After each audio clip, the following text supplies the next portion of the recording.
어요? 명절 증후군. 제가 걸렸네요. 너무 기쁘고 즐겁기는 한데, 이렇게 식구들을 만나는 게, 행복한데, 몸이 안 따라주네. 손자, 손녀. 너무 이쁜데, 안고 같이 놀아줄 체격이 안 돼가지고. 그러나 너무 즐겁습니다. 명절 속에서 또 많은 또 식구들도 만나고 많은 좋은 우리나라 안에 좋은 얘기들이 많이 있으리라고 믿습니다. 오늘 저는 이 일주일간 그 한국의 특별히 교포, 재미교포가 쓴 빠찡꼬 이민진 작가가 쓴 빠찡꼬라는 책은 보지 않았지만 동영상을 통해서 서머리하고 그분의 그 많은 인터뷰, MIT에서 또는 하버드에서 각 나라에서 한 인터뷰들과 그분의 그 자라온 성장 과정을 통해서 어떻게 이런 책이 나왔는지에 대하여 굉장히 은혜를 많이 받고 있었습니다. 그리고 제가 2004년인가 사도 요한교회 터키 에베소에 있는 사도 요한교회에서 그때 주님이 저에게 50대 특별히 20대에서 50대에 걸친 새로운 뉴 제너레이션의 리더십, 새 세대의 그 리더십을 위하여 기도하라. 근데 이제 그때의 그 뉴 제너레이션의 리더십은 지금까지 했던 리더십과는 전혀 다르다라고 사도 요한 교회 그 도루에 앉아서 기도할 때 에베소에서 벼랑간 마음에 큰 감동을 주시며 성령의 세미한 음성이 있었습니다. 근데 그때 저한테 주셨던 그 마음이 무엇이냐면, 이제 60대에서 80대, 100세까지의 이 제너레이션은 극심한 전쟁이라든지 고통과 가난을 통해서, 일어난 세대고, 그렇죠. 일어난 세대고, 또 앞으로 올 0세에서 10세, 20세, 이 제너레이션은 전혀 여러분들이 경험해보지 않은 새로운 정말 AI, 새로운 인공지능의 새로운 뉴 헉서리의 신세계와 같은 그런 그 세대의 세대의 사람들이기 때문에 과연 엄청난 십자가를 지고 고통의 늪에서 일어난 60세에서 100세의 요 세대들의 리더십도 수용하고 또 정말 AI 시대의 새로운 인공지능 시대에 신세계 질서 가운데 살아낼 이 0세에서 10대, 20대 이들을 새로 어떻게 아울러서 양쪽을 통하여 새로운 리더십을 만들어낼 것인가. 그리고 그때 저에게 주신 건 킹덤의 리더십이라고 그랬어요. 하나님 나라, 하나님의 킹덤의 리더십을 위하여 기도하라고 얘기하시며 제가 에베소 사원, 아데미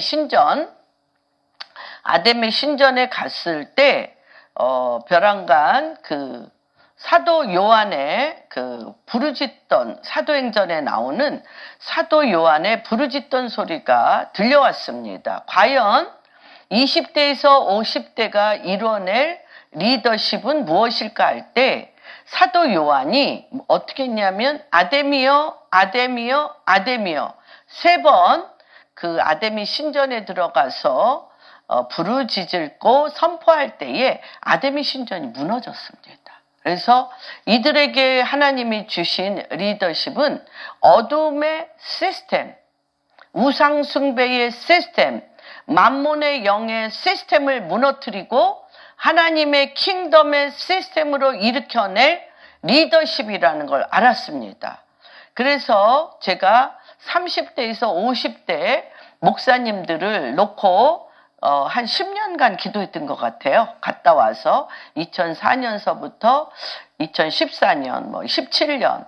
그래서 그 나이 또래 40대에서 50대의 목사님들과 굉장히 깊은 교제를 많이 나눴습니다. 그러면서 제가 접하게 됐던 게 2007년에 이스라엘에 가면서 2008년 컨버케이션, 예루살렘 컨버케이션에서 많은 전 세계적인 리더들을 만나게 됐고, 거기서 특별히 저의 시선을 사로잡은 사람은 존 뮬린디, 예, 아프리카 우간다의 국가 변혁의 주역인 존 뮬린드 목사님을 만나보고, 이 어둠의 킹덤에서 하나님의 킹덤으로 트랜스포메이션 하는 그 과정을 살아낸 그분을 만나보고, 제가 2009년도서부터 우간다에 가기 시작했습니다.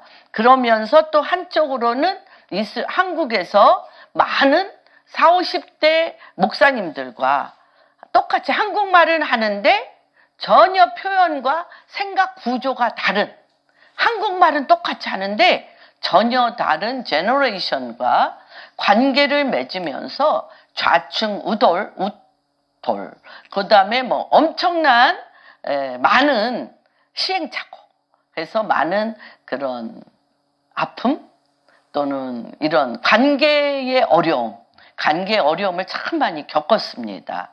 그러면서 그게 하나도 이상한 일이 아닌 것은 내 속으로 난 내 자식들 40대, 지금 30, 40대 애들하고도 의사소통이 안 되는데 하물며 40, 50대 목사님들하고 의사소통 안 되는 게 너무너무 당연하다라고 하면서 제가 어떤 나이가 많은 또 이런 여러 가지의 위치에서 제가 완전히 내려놓고 40대, 50대 목사님들에게 납작 엎드려서 과연 이 세대는 어떻게 이들을 통해서 하나님의 킹덤의 리더십을 이들을 통해서 어떻게 행하실 건가에 대하여 중보기도 하기 시작했고, 이들이 포커스를 맞추는 거에 대해서 배우기 시작했습니다. 그런데 정말 제 마음에 주었던 리더십, 하나님의 킹덤을 바라보는 리더십에 대한 점에 그러한 것을 갖췄다라고 생각하는 사람은 없었습니다. 예, 굉장히 많이 배웠고, 이들이 얼마나 열심이고, 이들이 얼마나 최선을 다하고, 세상의 엘리트와도 비교해도 조금 더 부족함이 없는, 정말로 세상적으로나 또 믿음 안에서 정말 뛰어난 자라는 것은 제가 정말 맛봤습니다. 그러나 하나님의 킹덤의 영성, 그런 리더십에 대해서는 제가 기도하면서 지금 기다리고 있었습니다. 그런데 이 이민진 작가의 빠친코 이 책을 보고, 이 분이 디아스포라 재미교포인데 두 분 만나본 적은 없지만 이민진 작가를 통한 이 시대적인 기이한 리더십에 약간 맛을 봤습니다. 그리고 근래에 내가 배우기도 하고 존경하기도 한, 나이는 뭐 저보다 많이 어리시지만 50대 조조 선교사님이라는 분을 통해서 제가 하나님이 아데미 신전에서 아데미어라고 하면서 이 엄청난 우상숭배 시스템을 완전히 무너뜨리고 거기에 하나님의 킹덤의 깃발을 드는 것이 무엇인가에 대해서 맛을 보기 시작했습니다. 두 분, 이분은 지금 뭐 만나본 적은 없고 책을 통해서, 인터뷰를 통해서 뿜어 나오는 그리스도의 향기를 통해서 제가 맛을 봤고, 이분은 만나기도 하고 배우기도 하고 대화도 하면서 정말 이 시대적인 부르심 안에 준비된 분이라는 것을 제가 한 10년 이 에베소의 사도 요한 교회에서 기름 부으심을 받고 난 후에 만난 사람입니다. 그때 주님이 저한테 마음에 주셨던 것은 뭐냐면 예수님이 십자가에 못 박혀 돌아가실 때에 사도 요한이 예수님 앞에 서 있었고 마리아도 서 있었습니다. 그럴 때 뭐라고 얘기를 하시냐면 사도 요한에게 내 어머니라. 마리아는 예수님을 성령으로 잉태하여 나신 어머니인데 별안간 내 어머니라고 얘기하는 그 순간부터 마리아를 사도 요한이 모시고 가서 터키에는 마리아가 사도 요한과 살던 곳. 그래서 이 마리아의 기도 운동이 바로 터키에서 일어나는 경우를 많이 봤습니다. 그래서 샌디 제이콥스가 특별히 그 마리아가 살았던 동네에서 그 마리아적인 기도를 일으키는 것들을 많이 보았습니다. 그런데 그 기도는 무엇이냐면 성령으로 예수 그리스도를 잉태하여 예수 그리스도를 성령으로 잉태하여 메시아를 낳았던 것처럼 이런 리더십도 아니고 저런 리더십도 아니고 인본주의가 섞이지 않은 하나님 당신께서 이 시대적인 부르심으로 늦은 비의 기름 부으심으로 새롭게 일어나는 킹덤, 하나님의 아들들로서 하나님 나라를 세우는 그 리더십에 대하여 사도 요한이 아데미 신전을 무너뜨리고 그 문을 열도록 누구를 통하여 마리아가 성령의 운행하심의 기도를 사도 요한 집에 하게 하셨습니다. 그리고 사도 요한은 그 이전에 없었던 리더십을 갖게 되는 그러한 것들을 제가 그 에베소에 몇 번 갔습니다. 터키 에베소에 몇 번 가면서 갈 때마다 그 특별히 사도 요한 교회에서 그 특별한 그 기름 부으심의 그런 냄새, 그런 그 파워를 느꼈던 적이 있습니다. 근데 이제 이 이민진 작가는 어떤 배경이냐면 16세의 아버지가 함흥에서 그 16세 어린 남자들을 일제징용으로 가서 전쟁에 죽임을 당할까봐 어머님이 막 어깨로 막 말도 안 되는 그 함흥의 미국 배, 많이 유명하죠. 미국에 있는 막 그 미국 배에 있었던 모든 군수물자를 다 버리고 사람을 몇만 명 실어서 부산항으로 왔던 굉장히 유명한 그 배에 태우려고 어머님이 막 어깨로 막 있는 대로 힘을 들여서 두 아들을 그 배에 태웁니다. 그리고 어머님은 생각하기를 나도 곧 가서 너희랑 만날 거야. 요 일제 징용 기간만 끝나면. 그래서 갔던 이 아버지, 자기 이민진 작가의 아버지와 그 형은 그때 이후로 사랑하는 부모님 다 잃고 본 적이 없고 누이 동생 본 적이 없이 어디에 부산에 혼자 떨어져서 김밥 장사하고 많은 것들을 장사하시면서 대학을 졸업하고 이민진 작가 어머님은 목사 딸인 어머니, 부산에서 고아원을 경영하고 많은 고아들을 돌보는 목사님 딸로 이 어머님은 피아노 선생을 하던 이제 그런 그 가정의 배경 가운데 이렇게 이민진 작가가 태어나게 됩니다. 이것이 왜 중요하냐면 이러한 배경 하에 이 아버지한테는 이 전쟁이 결코 추상적인 것이 아니고 전쟁으로 인하여 아버지 어머님을 16세에 보지도 못하고 혼자 외딴 지역에 떨어져서 스스로 자기를 개발하고 자기를 세워서 살아나가야 되는 너무나 혹독하고 절박한 상황에서 대한민국이 전쟁에 결코 전쟁이 다시 일어날 확률이 너무 많은, 그리고 전쟁 가운데 또 자기가 아내와 또 아이들을 다 잃어버릴 수도 있는 그러한 절박한 트라우마 때문에 이제 미국으로 이민을 가게 됩니다. 그래서 이민을 가서 이 자매가 저는 1910년서부터 1986년까지 4 generation, 4대에 걸친 한국 근대사. 예, 그 전에는 저기가 없었죠. 남북 분열되지 않았었죠. 그러나 80년 어간에 요때 굉장히 많은 격동의 세월이 그 안에 있었습니다. 그런데 이 자매가 예일대 1학년 때 어떤 강의를 들었는데, 일본에 미국인으로서 일본에 선교를 하는데, 일본인 선교를 한 게 아니라 한국인 교포를 선교하는 중에 자기가 전도한 한 가정에 13살짜리 아들이 자살을 합니다. 그거를 이 선교사가 예일대에서 이제 간증하는 걸 듣습니다.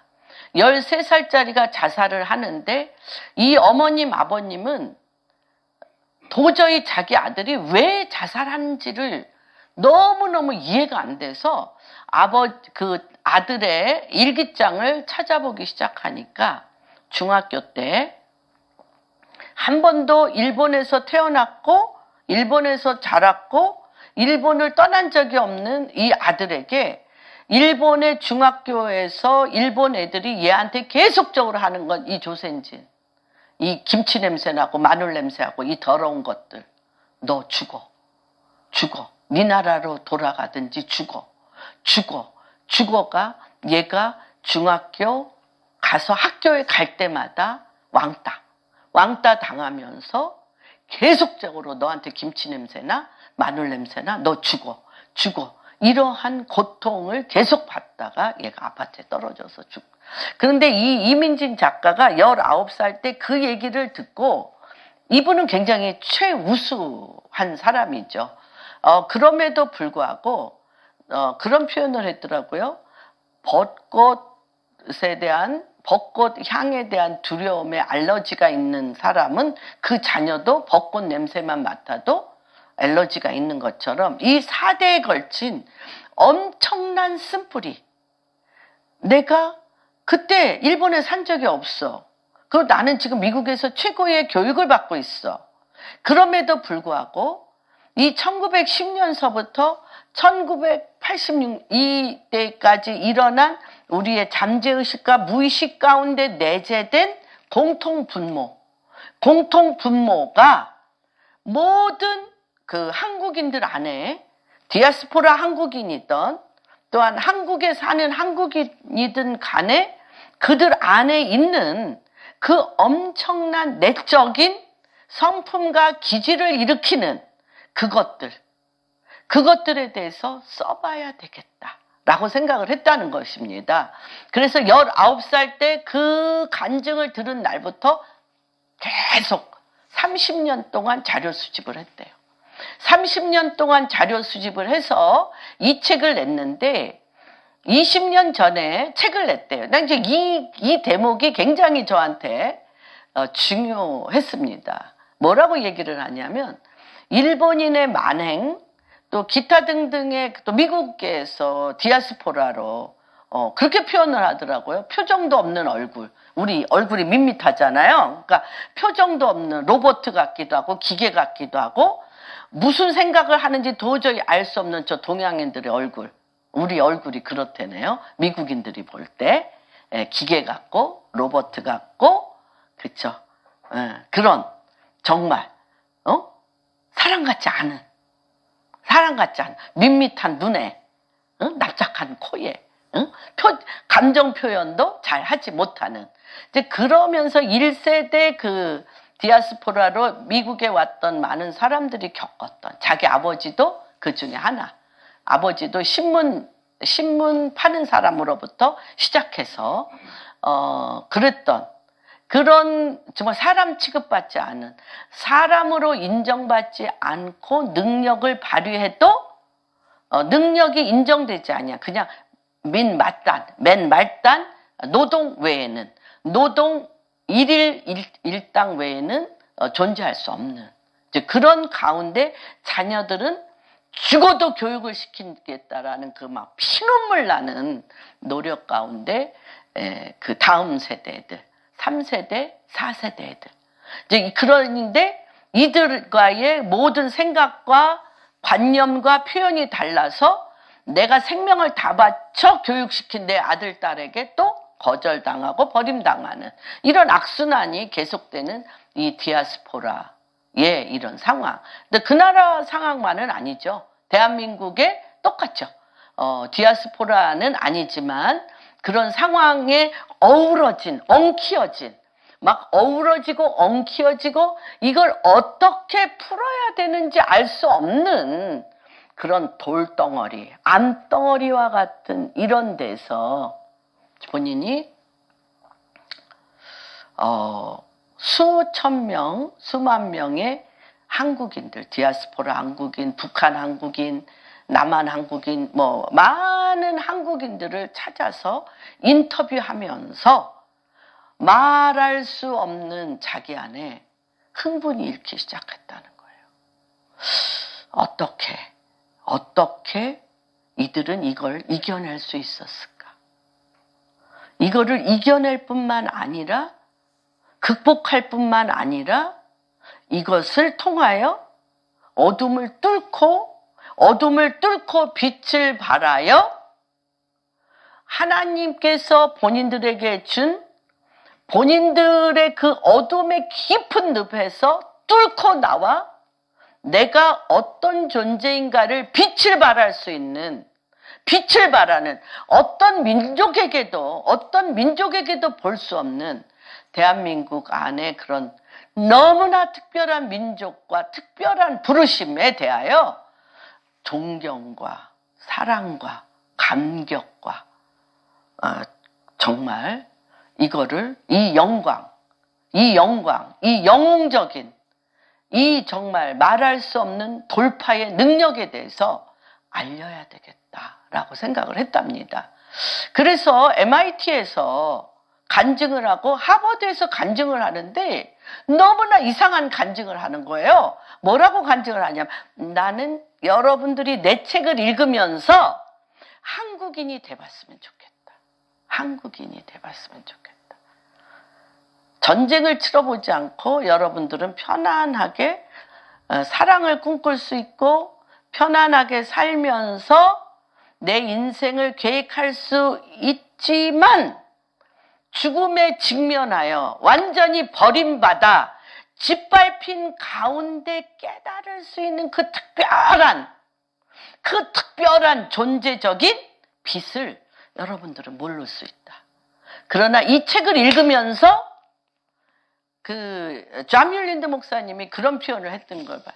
극한적인 죽음 앞에, 전쟁과 기근과 가난의 죽음 앞에 desperate prayer, 필사적인 기도를 통하여 내 영 안에 주님을 만나는 그 빛을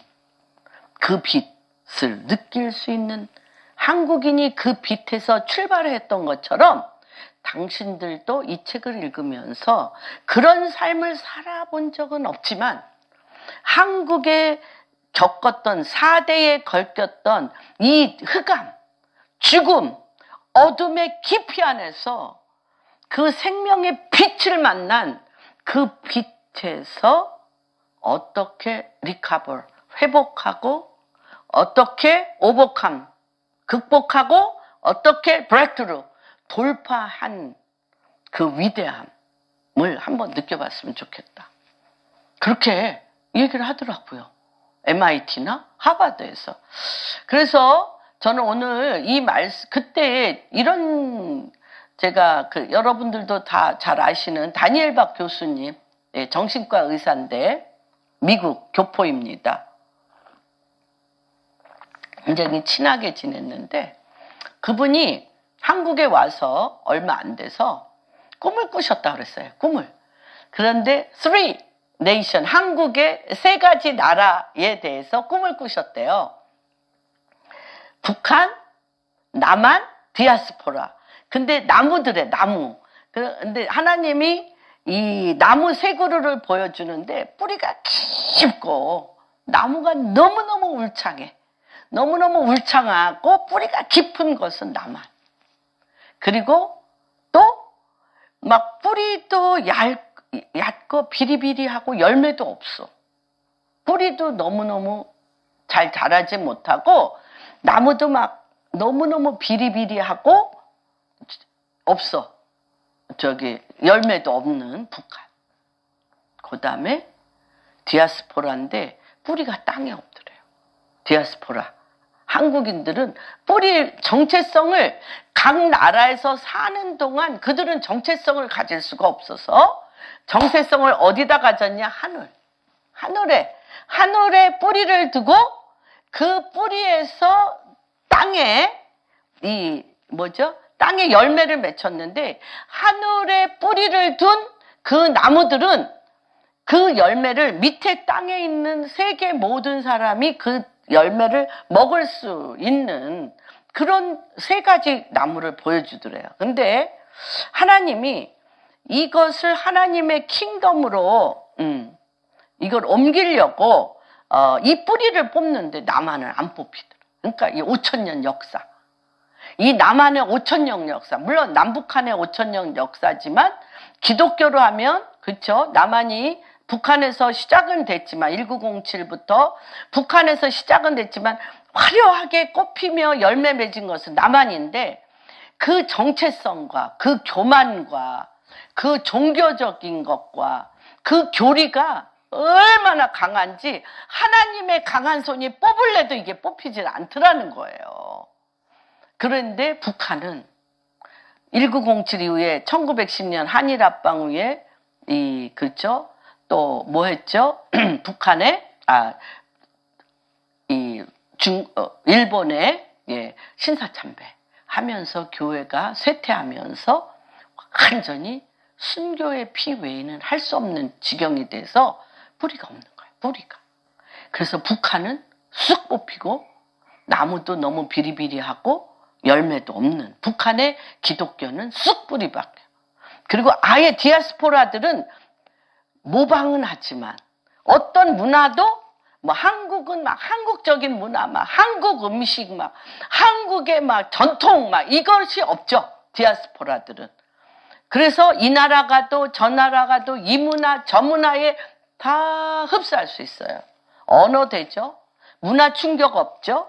모든 많은 민족에 대해서 거부 반응 없죠. 그렇지만 이들에게 뭐가 없어요? 뿌리를 내릴 정체성이 없어요.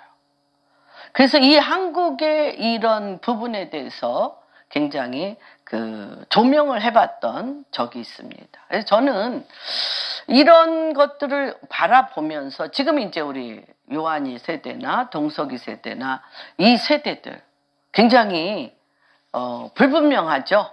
어떤 정체성을 갖는 데 있어서는 피눈물 나는 자기를 돌파하는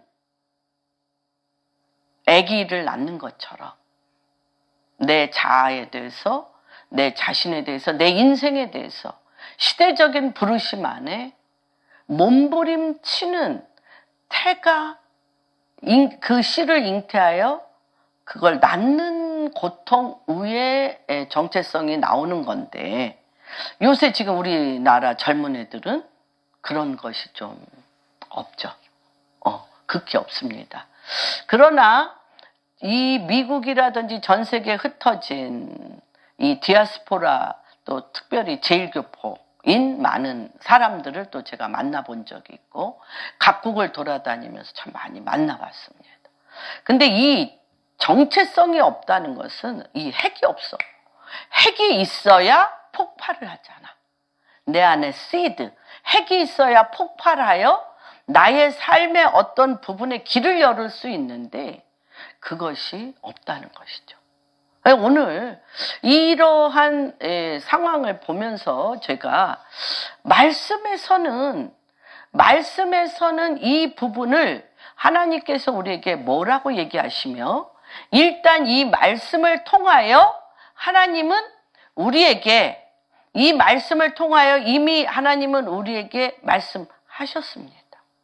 말씀을 하셨기 때문에 새벽 미명에 제가 늘 성경을 읽고 기도하는 가운데 이 말씀과 지금 현재 이 빠찡꼬라는 이민진 작가와 지금 또 이 조조 선교사님이라든지 이 현대의 이 엄청난 게이트 앞에 어떤 게이트? 주님의 재림을 준비하는 하나님의 킹덤 앞에 이 어둠의 시스템이 발악을 하며 그들이 이미 떠날 때가 됐음을 알고 발악하는 극히 어둠의 이 시간에 우리는 어디로 갈 것인가? 그리고 무엇을 준비할 것인가를 말씀을 통해서 한번 살펴보는 시간 갖겠습니다. 누가복음 6장 20절에서 26절까지 한 목소리로 크게 읽겠습니다. 시작. 예수께서 눈을 들어 제자들을 보시고 이르시되 너희 가난한 자는 복이 있나니 하나님 나라가 너희 것이며 지금 줄인 자는 복이 있나니 너희가 배부름을 얻을 것이며 지금 우는 자는 복이 있나니 너희가 웃을 것이며 인자로 말미암아 사람들이 너희를 미워하며 멀리하고 욕하고 너희 이름을 악하다 하며 버릴 때에는 너희에게 복이 있도다. 그날에 기뻐하고 뛰놀라 하늘에서 너희 상이 큼이라. 그들의 조상들이 선지자들에게 이와 같이 하셨느니라. 그러나 화 있을진저 너희 부요한 자여 너희는 너희의 위로를 이미 받았도다. 화 있을진저 너희 지금 배부른 자여 너희는 주리리로다. 화 있을진저 지금 웃는 자여 너희가 애통하며 울리로다. 모든 사람이 너희를 칭찬하면 화가 있도다. 그들의 조상이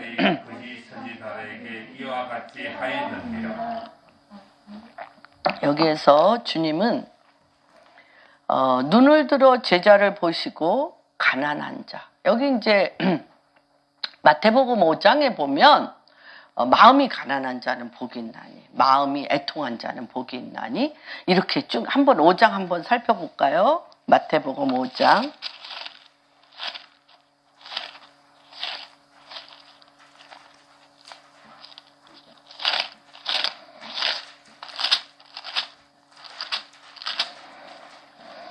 1절부터 12절까지 한번 읽어보겠습니다. 예수께서 산에 올라가 앉으시니 제자들이 나온 입을 열어 가르쳐 이르시되 심령이 가난한 자는 복이 있나니 천국이 그들의 것이 애통하는 자는 복이 있나니 그들이 위로를 받을 것이 온유한 자는 복이 있나니 그들이 의에 줄이고 목마른 자는 복이 있나니 그들이 배부를 것이며 긍휼히 여기는 자는 복이 있나니 그들이 긍휼히 여김을 받을 것이며 마음이 청결한 자는 복이 있나니 그들이 하나님을 볼 것이며 그들이 하나님의 아들이라 일컬음을 받을 것이며 의를 향하여 박해를 받는 자는 복이 있나니 천국이 그들의 것임이라. 나로 말미암아 너희를 욕하고 박해하고 거짓으로 너희를 거슬려 모든 악한 말을 할 때에 너희에게 복이 있나. 기뻐하고 즐거워하라. 하늘에서 너희의 상이 큼이라. 너희 아멘. 그래서 이민진 작가가 첫 번째 책의 그 소감, 선포가 뭐냐면 한번 할까요? 역사는 우리를 망쳤어도 같이요. 역사는 우리를 망쳤어도 우리의 삶의 상황이 우리를 망쳤어도 그래도 괜찮다. 예. 역사는 이미 어둠의 시스템이에요. 사단의 시스템이에요. 죄악의 시스템이에요. 그래서 역사가 온전해서 역사가 너무나 진리로 온전해서 우리가 괜찮은 적이 5,000년, 반만년 역사 이래로 있습니까? 없습니까? 없습니다. 없습니다. 그런데 그래도 괜찮을 수 있는 길이 있다는 거예요. 그래도 온전할 수 있는 길이 있다는 것입니다. 그래서 그리고 이제 성경의 창세기 1장 5절부터 하나님이 맨날 그 역사에 대해서, 시간에 대해서, 인생의 공간, 영적인 공간, 삶의 공간에 대해서 뭐부터 시작한다? 저녁이 되니 아침이 되니라. 먼저 어둠 속에서 뭐가 돼? 아침이 된다고 얘기하셨습니다. 길죠. 더더군다나 또 새벽이 동틀 때는 최고로 칠흑같이 어두워. 칠흑같이 어두워. 그러면 이 깊음, 이 어둠이 계속되어지는 동안 우리는 어떻게 할 것인가? 이 깊은 어둠, 더더군다나 빛이 오기 전에 최악의 극한의 어둠 가운데 우리는 어떠한 상태로 존재할 것인가? 그래서 소설 파친코를 통해 1910년에서 1989년 일제강점기 시대에 또한 남북 분단에 한국민에게 이루어진 두려움, 불안의 뿌리, 이런 격동의 세월을 통해 디아스포라적인 삶, 4대에 걸친 한인의 삶에 대한 서사신데 그 안에 뿌리가 그들의 삶 가운데 어떻게 내리는가에 대해서 제가 다니엘박 꿈을 잠깐 말씀을 드렸습니다. 그런데 시대적인 상황이 어떠하든지 개인의 삶은 계속 나아지는 것의 그 요인은 무엇인가? 식민지라는 재앙, 전쟁 후의 가난함으로부터 벗어나 모든 것을 이루어내는 것. 그래서 한국인들은 특별히 이 절대적인 상황에서 완전히 피는 건 경험해 본 적이 없어. 조금 나아졌는데 조금 나아진 것조차도 언제 또 무너질는지 몰라. 늘 어디에 있는 것 같아? 무리에 있는 것 같아. 그래서 한국인들은 대부분 만족할 줄 모르는 민족. 그리고 내 마음에 차도록 성과나 열매가 없기 때문에 맨날 뭐래? 우리는 부족해. 아직 안 됐어. 부족하다라는. 그래서 근데 그런 뿌리는 뭐냐? 엄청난 식민지의 재앙, 다 내 가진 거, 내가 농사짓고 별짓다 해도 다 빼앗겨. 그 다 빼앗기는 재앙, 또 전쟁으로 인하여 사랑하는 가족들 뭐 지킬 수 있는 게 아무것도 없어. 그런 데서 오는 것에 대하여 가장 필요하다는 게 뭐였을까? 힘에 대한 필요성. 그래서 굉장히 물질에 대한 움켜쥐는 게 굉장히 강하죠. 힘에 대한 필요성. 내가 나를 지켜야 되고 나를 보호해야 되고 나를 이끌어가야 되는 이런 힘에 대한 필요성에 대한 갈망. 그리고 사소한 것에 만족이 없어요. 이래도 기쁘고 저래도 기쁠 수 있는데 그런 기쁨에 대한 만족이 없이 지속적인 전진이 의식 수준을, 우리나라의 모든 의식 수준을 전 세계에 비추어 볼 때 굉장히 의식 수준이 높고 그리고 아무리 어두움의 상황에 대해서도 뭐가 빨라? 회복력이 굉장히 빠른 민족이라는 것입니다. 우리가.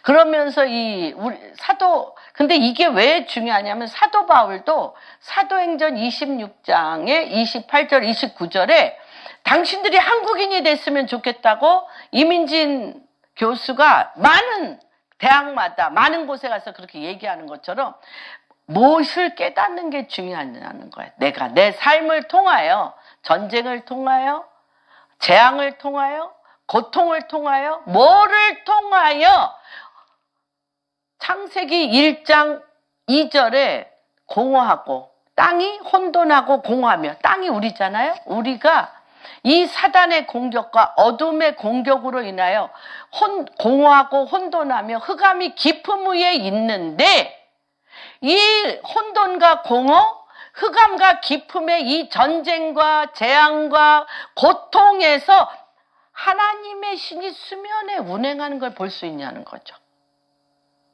하나님의 신이 수면에 운행한 그 절대적인 파괴 속에, 그 절대적인 파괴 속에, 이 절대적인 무너짐 속에, 절대적인 황폐함 속에 하나님의 신이 운행하며 그것을 회복시키며 온전케 하는 하나님의 움직이심에 내 영이 깨어있을 수 있냐는 거예요. 예, 그걸 했다는 거예요. 한국인들이. 그러면서 뭘 했어요? 하나님이 가라사대 말씀하기 시작했어요.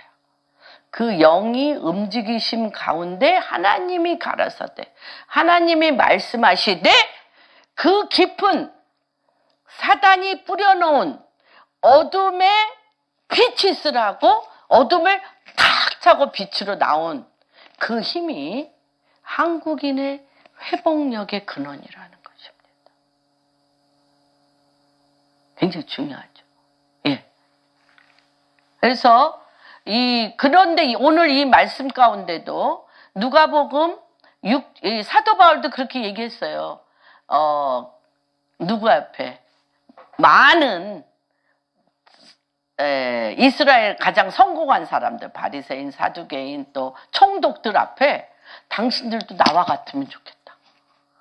감옥에 있는 거 외에는 당신들도 40대에서 하나가만 매도 맞아보고 사람들한테 쫓겨도 나보고 감옥에도 들어가 보고 가장 가난한 자리, 가장 애통하는 자리, 가장 무너진 자리, 가장 황폐한 자리, 가장 공허하고 혼돈하며 흑암의 깊음의 자리에 들어가 그 속에서 탁 치고 나오는 하나님이 가라사대 빛을 보는 것 당신들도 했으면 좋겠다 라고 했습니다. 그게 어디에? 사도행전 26장 28절 29절에 있습니다. 그래서 아까 마태복음은 뭐라고 얘기했냐면 산 위에서 설교함으로 산 위에서 설교한다고 얘기하고 오늘 저희가 말씀으로 채택한 것은 평지설교, 낮은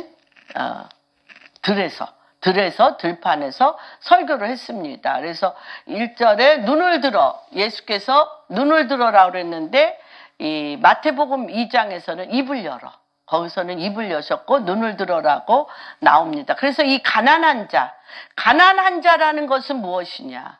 여기서 가난한 자라는 것은 무엇이냐면 하나님의 인도하심이 없이는 한순간도 살 수 없음을 고백하고 주님만을 의지하는 자, 가난하다는 것.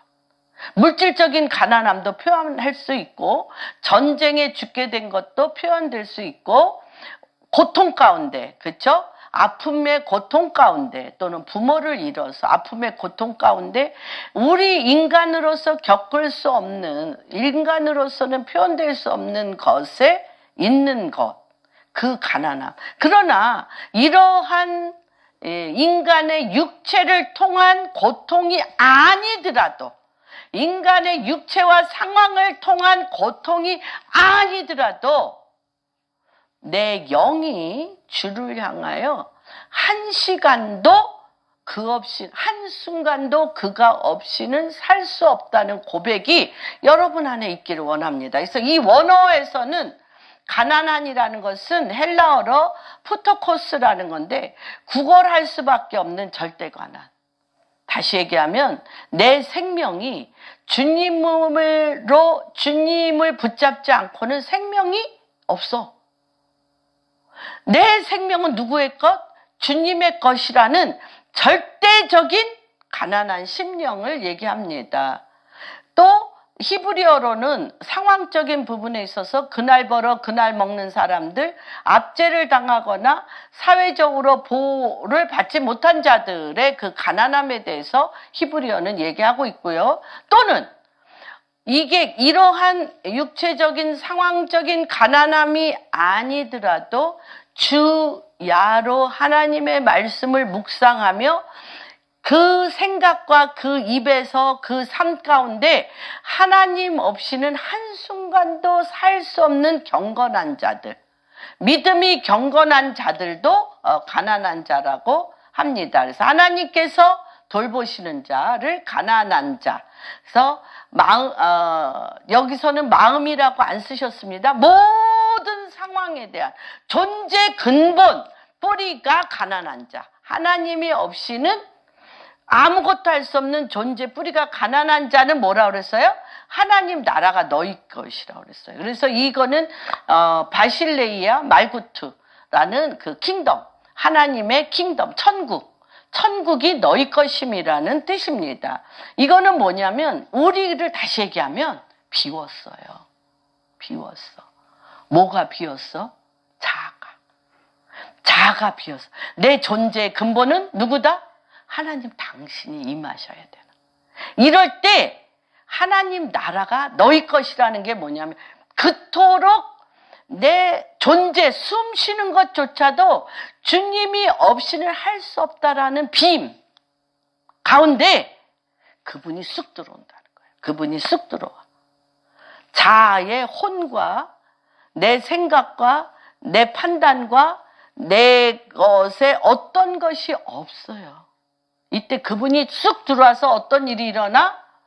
왕의 지위, 권위, 왕이 행사하시는 통치권, 바로 지금 이곳에서 다스리시는 하나님의 왕적인 통치를 받게 된다는 거예요. 이럴 때, 가난할 때. 그래서 이 뜻은 현재적이기도 하면서 미래적입니다. 그래서 이미 우리가 예수 그리스도를 구주로 영접했는데 이 빛이 하루 24시간에 1시간 동안 생각하는 사람 하루에 1시간은 생각하나요? 예수의 빛을? 그럼 23시간은 뭐예요? 어둠의 아들. 그렇죠? 근데 이게 점점 더 어떻게 밝아지고 있는 거죠. 그렇죠? 그래서 이미 하나님 나라 백성이긴 하지만 아직 완성되지 못한 축복의 영역 안에 우리가 있는 것들을 보게 됩니다. 그래서 성경적인 원리와 적용에서는 우리가 이 평지설교를 어떻게 주님이 이미 창세기부터 이걸 돌파할 수 있도록 이 원리를 한국인은 이 4세대에 걸쳐서 전쟁과 또는 그 전에는 가난하고 조공을 바치고 중국이라든지 일본이라든지 조공 바치고 이렇게 살기는 했지만 피부에 와닿을 정도로 죽음을 직면하진 않았잖아요. 물론 많은 그런 일들은 있었지만 그런데 이 4세대에 걸친 한국 근대사에 있어서는 엄청난 그런 격동인데 이 격동에 왜 한국인가?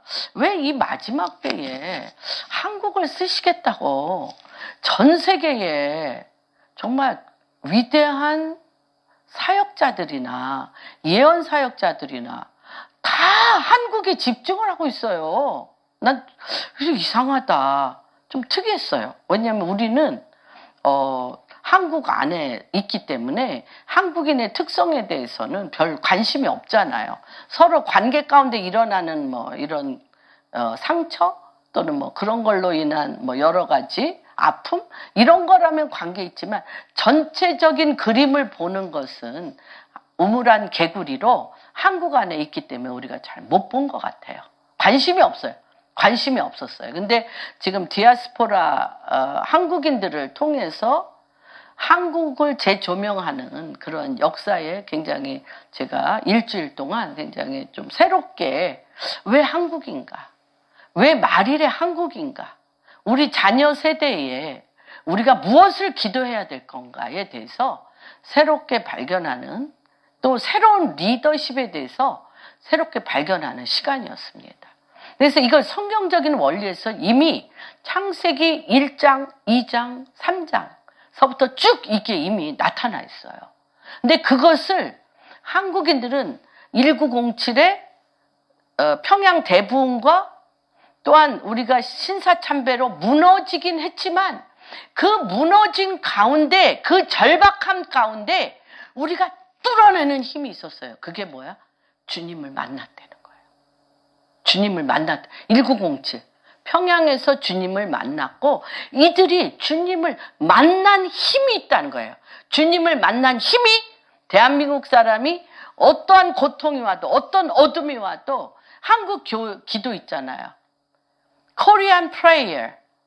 부르짖으며 하늘이 뚫리도록 소리 지르잖아. 그 소리 지르다 제 목이 나갔지만 저도 그 소리 한 소리 지르는 사람이잖아요. 저도 한 소리 지르는 소리로 제 목이 나갔지만 그게 우리 안에 깊은 흑암이 깊음 위에 있고 하나님의 신이 운행하며 그 위에 빛이 우리를 뚫고 들어오는 힘, 파워, 뚫고 들어오는 힘이 한국인에게 있다는 것입니다. 제가 아프리카 여러 나라를 가봤지만 예수를 믿는데 뭐가 없냐면 필사적인 기도가 없어요.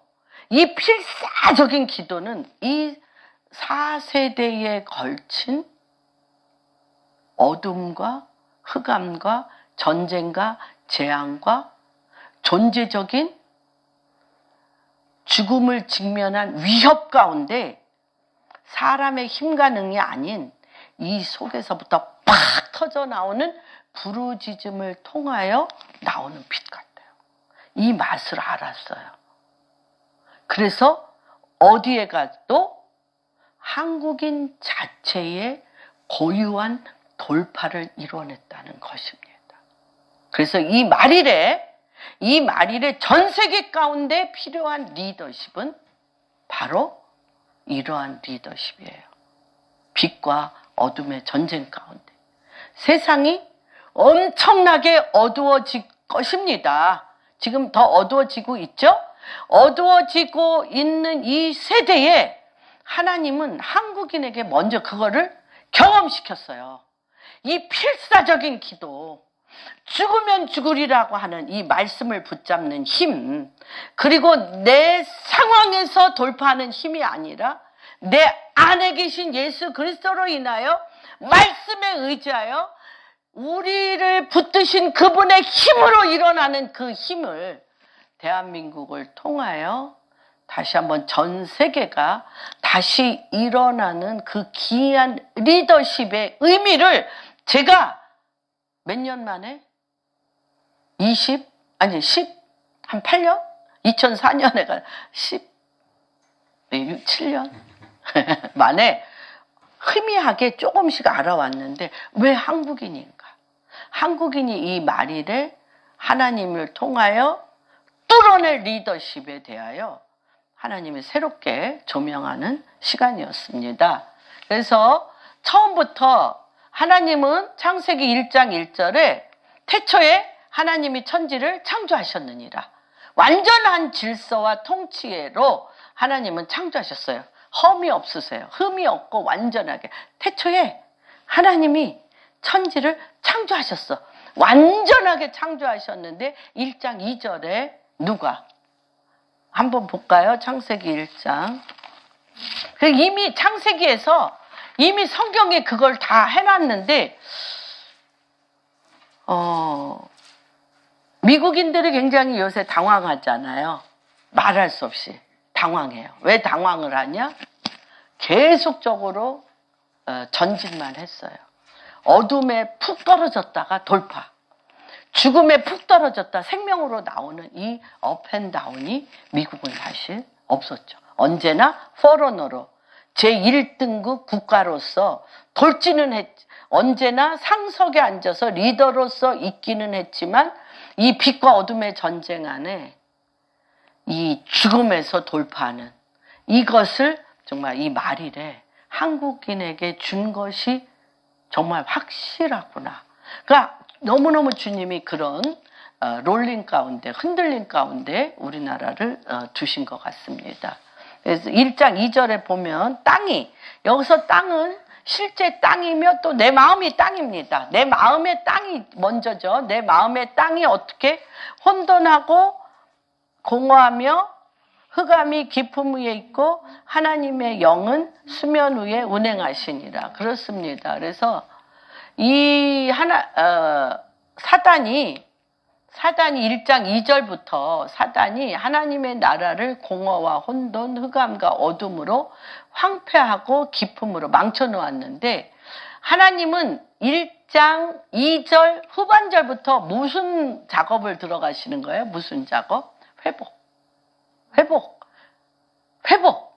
하나님의 회복의 최고의 세 가지 조건이 뭐예요? 이거는 굉장히 중요합니다. 여러분이 지금 혼돈 가운데 있습니까? 여러분이 지금 공허 가운데 있습니까? 여러분들이 지금 흑암의 깊음 안에 늪에 빠져 있습니다. 어제나 오늘이나 영원토록 동일하신 하나님이 여러분 주변에 어떻게 하고 계셔요? 하나님의 신이 운행하고 계세요. 믿습니까? 믿으셔야 돼요. 이 회복은 사람의 힘과 능으로 하는 게 아니에요. 영과 영의 싸움이잖아요. 사단이 어둡고 공허하고 혼돈하고 흑암이 깊음 위에 있는 이 싸움은 하나님의 신의 운행하심에 그 소용돌이 안에 들어가셔야 돼요. 그래서 뭐 하셔야 돼요? 하나님이 말씀하시되 하나님이 가라사대하는 내 영이 그분을 향하여 열으셔야 돼.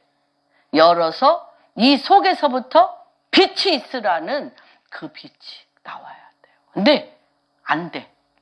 왜 안 될까? 나로 너무 가득 채웠기 때문에 내 소리가 너무 강해서 안 되는 거예요. 내 소리가. 옛날에 데이빗 로스라는 미국인 선교사 오대원, 한국 이름은 오대원인데 이분이 그런 얘기를 했어요. 여러분 가서 다 묵상하십시오. 하나님 말씀 요한복음 1장 1절에서 5절까지 읽고 그것을 서너 번 메디테이션 되새김질하고 이 말씀이 나에게 무슨 말 하시는지 성령님 앞에 들으십시오 하고 다 산속에도 들어가고 바위 옆에도 들어가서 조용히 하라고 그러는데 청년들이 뛰쳐나왔어. 뭐라고 뛰쳐나왔냐? 선교사님, 안 들려요. 그리고요, 어저께 무슨 짓 했는지, 어떤 놈이 나한테 화를 냈는지, 내 소리가 너무 왕왕왕왕 너무너무 생각나는 게 많고, 내 소리가 너무 많이 들려서 안 들린다. 안 들려요. 가만히 있으면 제일 힘들잖아. 가만히 있으면 불은 껐나? 가스불은 껐나? 그 사람은 어저께 나한테 무슨 의도로 그런 얘기했지? 이거는 이번 달은 어떻게 살지? 너무 많이 들리는 거예요, 사실은. 그래서 하나님께서 이런 가운데 우리는 영적인 신앙의 여정의 단계가 있는 것을 보게 됩니다. 그래서 하나님이 먼저 빛과 어둠을 갈라놓으시고요. 하나님 나라에 들어갈 빛을 열어놓으셨다는 것을 여러분들이 성경을 주야로 묵상하면서 들어가야 돼요. 이 문으로 들어가야 됩니다. 줄임자라는 뜻은 헬라어로 페이논테스, 영적으로 항상 줄여있는 사람. 영적으로 항상 줄여있어 하나님의 자비와 용서를 구하며 하나님의 뜻을 구할 때 하나님은 영적인 배부름뿐만 아니라 땅의 배부름, 실제적인 관계의 배부름으로도 채워주십니다. 영적 굶주림은 그리스도를 만나지 않고는 배부를 수가 없습니다. 이거는 또 창세기에서 찾아보면 창세기에서 어떤 말씀으로 적용할까 찾아보면 창세기 1장 10절에 이게 내가 굶주리고 내가 줄이며 누구만 바라볼 때 예수 그리스도만 바라볼 때 땅이 드러나 어둠의 물에 가리었던 내 안에 예수로 인한 새 땅이 드러납니다. 새 땅이 드러나. 그래서 1장 10절 한번 읽어주세요.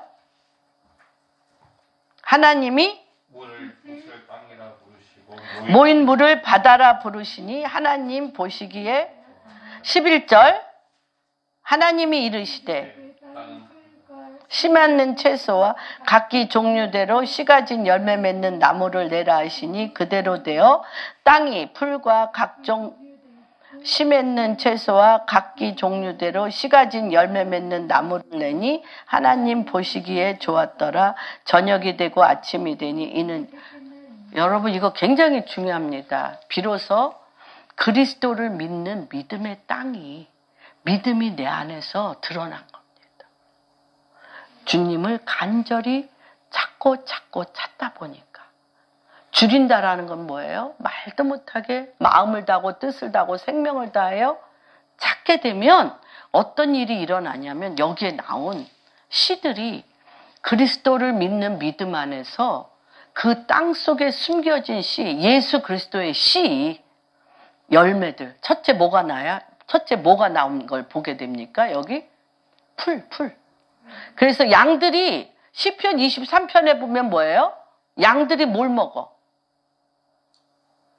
양들이 풀을 먹잖아요. 푸른 초장. 응? 아유 또 벼랑 가네. 왜 그래? 시편 23편은 다 외우고 계시죠? 풀 먹잖아. 풀. 예수 그리스도를 먹게 해줘.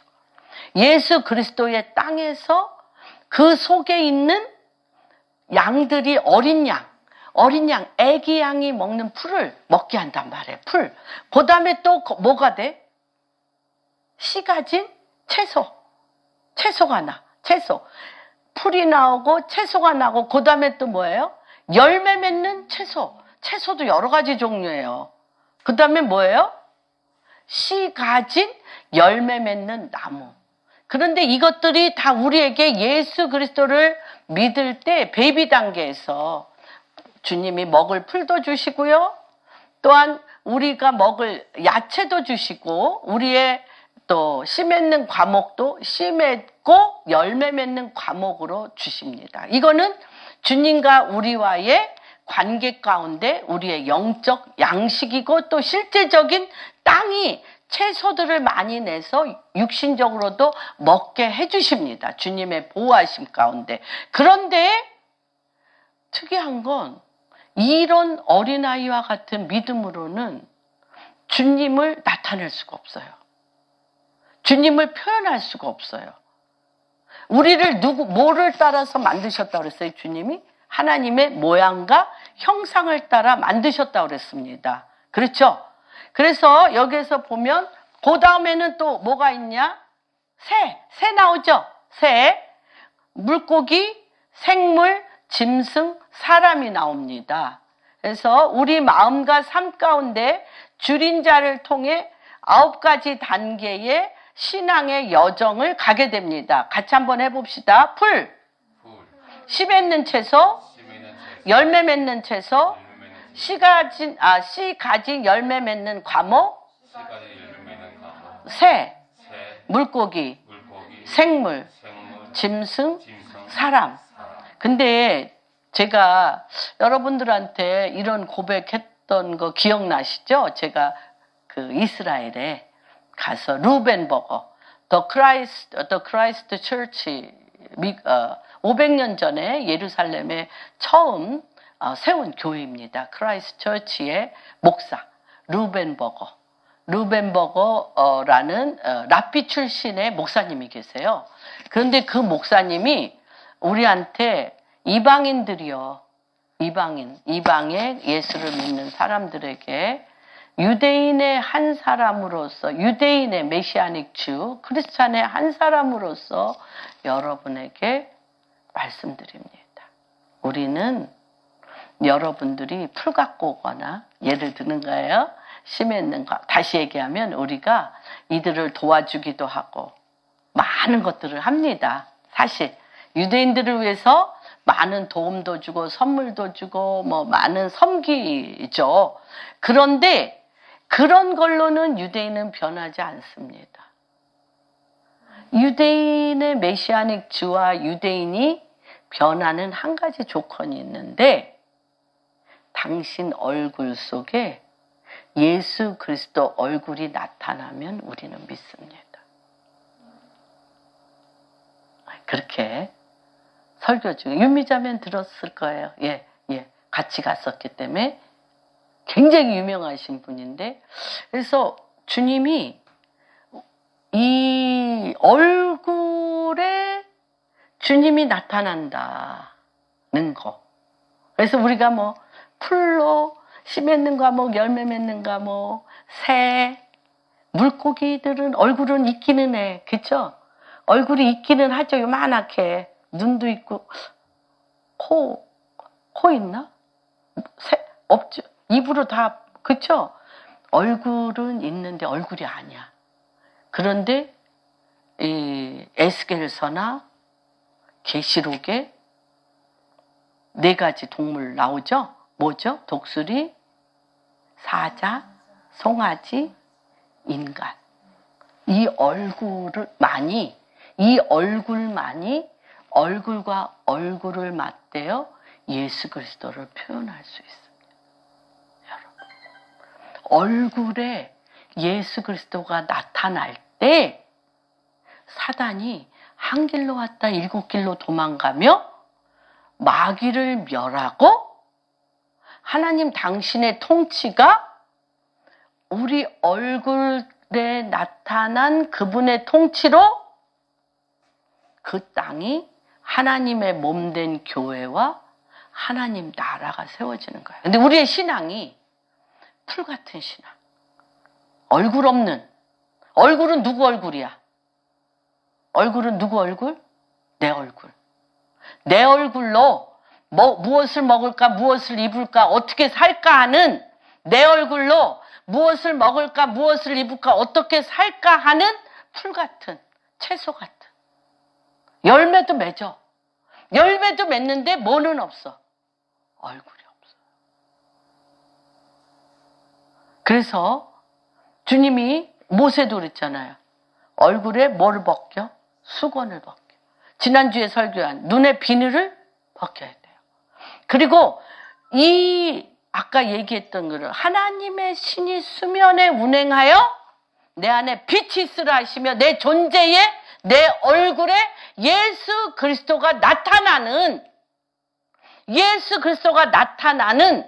그리스도의 향기뿐만 아니라 그리스도의 편지일 뿐만 아니라 내 영이 누구의 영과 마주쳐? The Spirit. 그리스도의 영. 그리스도의 영이 내 안에 임한다는 것은 뭐냐면, 아마 시간이 좀 늦었어도 요건 설명하고 끝내겠습니다. 양이 너무 많아가지고. 할렐루야. 보십시오.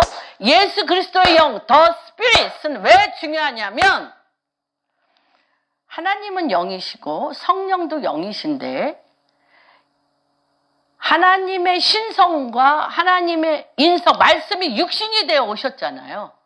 말씀이 육신이 되어 오셔서 우리가 이 세상에서 겪는 모든 일을 주님이 겪으셨어요, 안 겪으셨어요? 인생의 고난을 겪으셨는데 그분이 뭘로 겪으셨어요?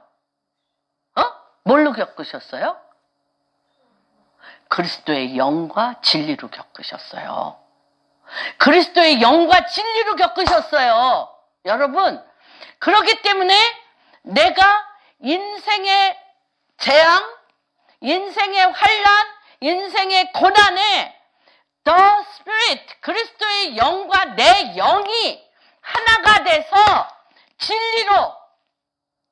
진리로, 말씀으로, 빛으로 십자가를 지면서 죄에 대해서는 죽은 자요, 의에 대해서는 산 자로 그 영과 내 영이 하나가 돼요. 예수 모든 인생의 고난을 지시고 십자가를 통과하고 부활하신 그 영과 내 영이 거듭나서 그분과 함께 승천하여 하나님 우편에 앉아있는 그 영이 나랑 같이 사셨잖아. 계속 주님이 나와 같이 사셨잖아. 인생의 고난 가운데 내 영과 그 영이 같이 이 십자가를 지고 같이 부활하셔서 같이 사셨잖아.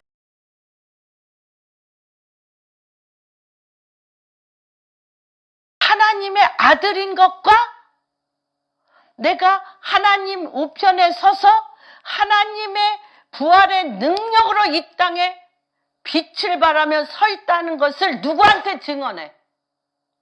마귀한테 증언하는 거야. 하나님 앞에 증언하고 마귀한테 증언하여 어떻게 돼? 이 땅에 빛이 거하게 하시고 교회를 세우게 하시고 생명이 생명을 낳게 하시고, 그쵸? Life Giving Spirit.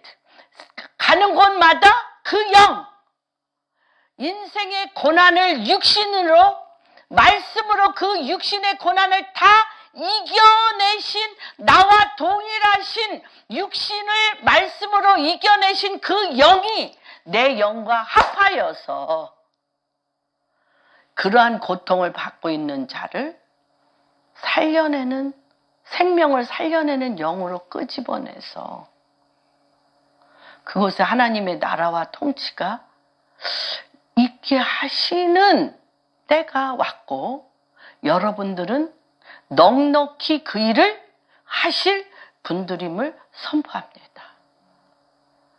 그 하나님이, 하나님 아버지가 예수 그리스도 안에서 아버지의 뜻을 주셨고, 예수 그리스도는 성령을 힘입어 인생의 고난 가운데, 인생의 공허와 흑암과 어두움과 혼돈과 질고와, 그렇죠? 이런 것 가운데 그리스도의 영이 내 안에 들어오셔서 말씀으로 그것을 밀어내며 살아내는 부활의 능력이 우리 안에 있는데, 이제 하나님은 여러분들을